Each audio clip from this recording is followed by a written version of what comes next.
So I'm a firm believer in this next clip. Play the clip. I used to believe that if you got a kid that was kind of lazy, not real motivated, didn't have a lot of passion, I always used to say, hey, I'll just get them around me. They'll start hustling when I hustle. I'll show them how to work. I'll give them a work ethic.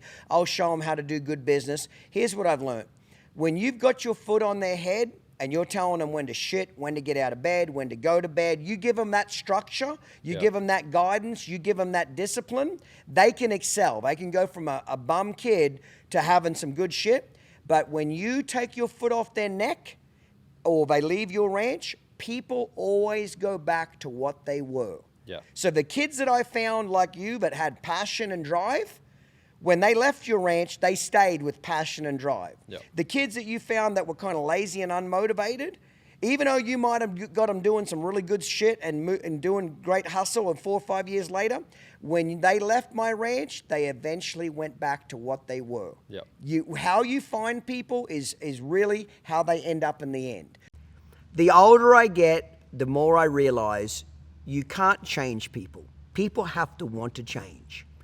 And in most cases, people won't make drastic changes to their life until the pain is harder than the change. See, to make a big change in your life, you got to go through some uncomfortable pain and uncomfortable shit to get there. Most people don't want to naturally sign up for that. They'll only do it when the pain of not doing it gets so bad that they're like, I got to find a better place. But you can't make people do things in life. The older I've got, the more I realize it's either in there, they either got a ticker and they got heart and they got try, or they fucking don't.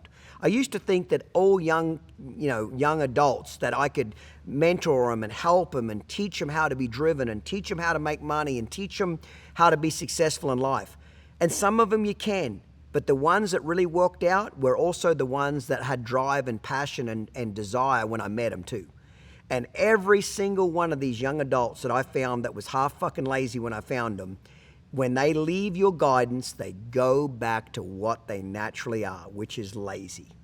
And humans are humans. That's why there's always going to be rich people in the world and there's always going to be poor people. Because poor people make poor fucking choices. Rich people make rich choices, good choices. And the poor people always blame the rich people for having money. But what they won't do, poor people will never acknowledge that they make poor fucking decisions which keep them poor.